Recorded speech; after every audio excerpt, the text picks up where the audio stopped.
Hey guys, I'm back with another episode of Mental Wealth. This podcast is used to express thoughts, experiences, and lessons. I aim to be as transparent as possible. If you enjoy an episode, please don't forget to like, comment, and tell a friend. Thank you. Hey everybody, welcome back to Mental Wealth. In today's episode, I plan to talk about grief, and I plan to approach this from a different from what I've already seen others do. I actually plan to talk about grief from three different perspectives. The first being first person, the second being second person, and the third being third person. I hope you guys enjoy the interview. My most recent encounter with grief started, I would say, 2 years ago. I just returned home from Coastal Carolina, sitting with my friends on the porch. I just entered the transfer portal. I didn't know anything about my life, where I was going to be. I had been talking to schools in New Mexico and all over the world. So I honestly didn't know what I was going to do or what I was even going to pursue my master's degree. I was completely lost. And just so happened, I happened to be talking to one of my friends, and he was just so adamant about asking me what I had going on and just how I like Coastal. And then he just kept telling me to just keep pursuing, to keep going. Every time I seen him, we always encouraged each other and stuff like that. That's I always been an encouraging person, and all my friends, everybody I call my brothers and stuff, we encourage each other and tell each other to keep striving and keep going and pursue anything you really want to put your mind to. So fast forward 2 weeks later, I get a call, and this call is that same friend that was guiding me is dying of cancer. This was very, I would say, what made this the most difficult for me to deal with was because I had never seen anybody approach death this way. So prior to talking to me, my friend had already went and saw the doctor, and he had been complaining of back pain for a while. He goes to the doctor, and the doctor basically tells him he has an aggressive cancer and he has 3 months to live. Now, I don't know what I would do. Well, I don't know what anybody else would do, but I know in me in that situation, I would literally be losing my mind. I'm losing my mind even thinking about the situation and how to approach it and the strength it takes to even get to prepare yourself to not even be here anymore. And it's not even about you, because you can have all the strength, but it's about the others. Your life impacts others. Everybody, I mean, you have family, people love you and stuff. So I would say what made this so difficult for me to be able to cope with and deal with was the fact that 3 months to live. Like, you only see situations like that in movies. I would have never thought I would meet somebody who would ever experience something like that. And for me, the last time I seen him, and for him to already know his time is running out, the whole time he was just telling me to keep going, and he constantly was pouring into me. And it makes me, I mean, you never know when it's the last time you're going to talk to somebody. So that's why every time I really care about people, I try to tell them I love them. And I really just try to pour into people. And this situation has definitely made me step back and think about how I approach all relationships. I even fast forward, I ended up having to carry his casket.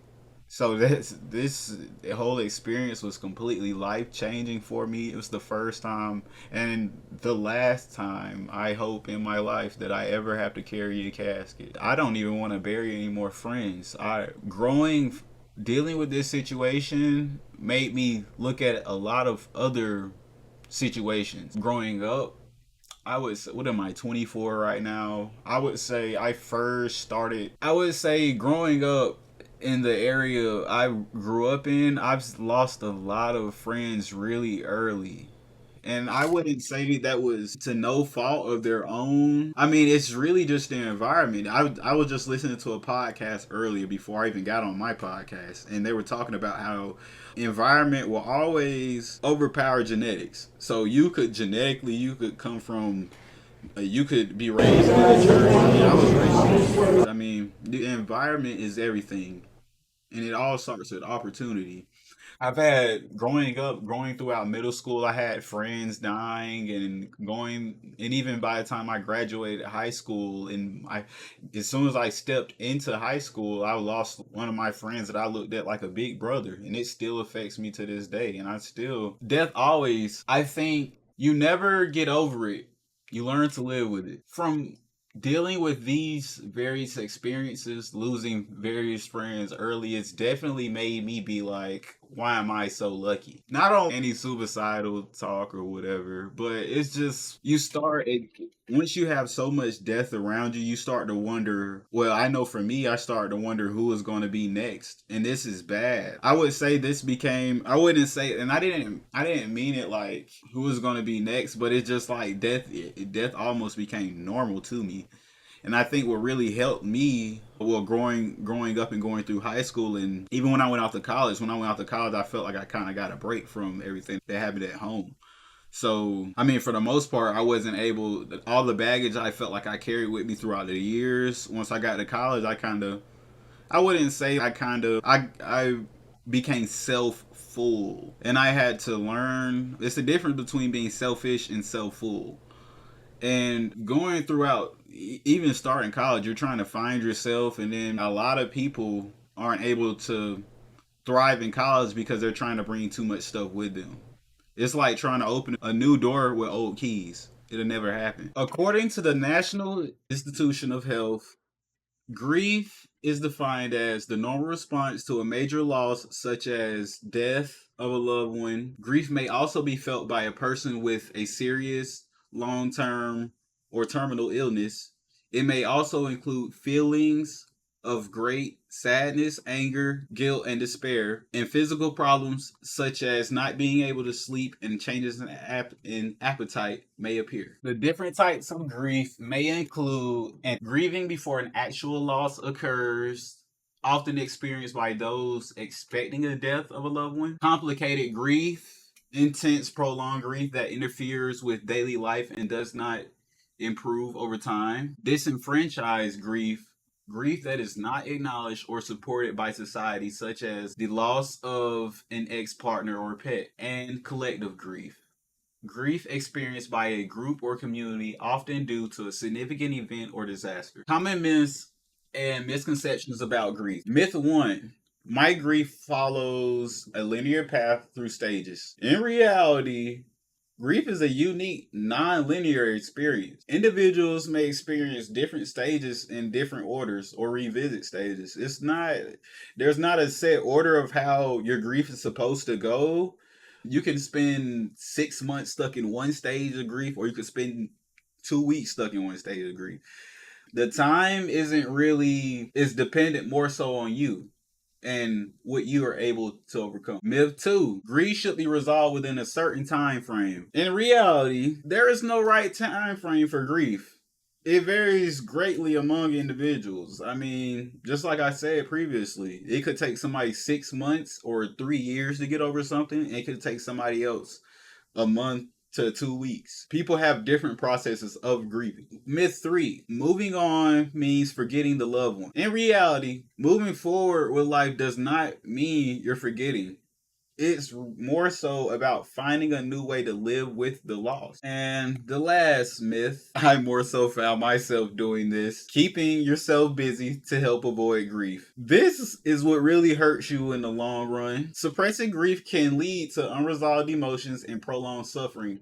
It is an important process to grieve. I didn't really notice how much this impacted me until I got into a relationship and I had to talk about how I felt. And I realized it was a lot of stuff in my past I still wasn't over. It still affects me. And even to this day, I still have a lot of things from my past that still affect me. I'm not perfect.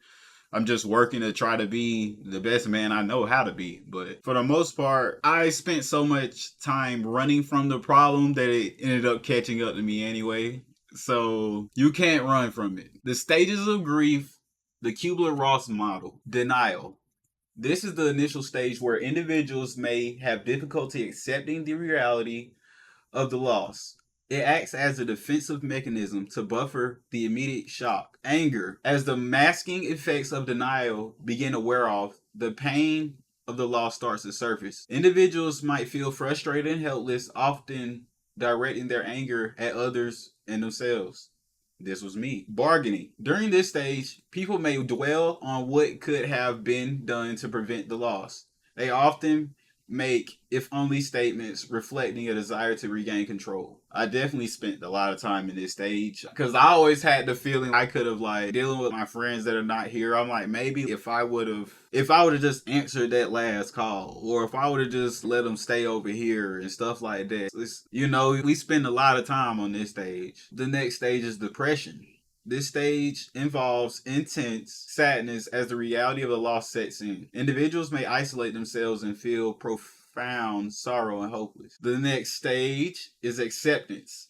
In the final stage, individuals come to terms with the loss. It doesn't mean they are okay with what happened, but rather that they acknowledge the reality and begin to move forward with their lives. The best way for you to cope with grief is to go to therapy. I wouldn't say that's what I'm here for, but it's actually what I'm in school for right now and stuff. I'm not trying to tell everybody to come to me, but I would definitely want you guys to see a professional. I'm not the best professional. I'm still learning and progressing and stuff, but please go see a professional. Tell somebody.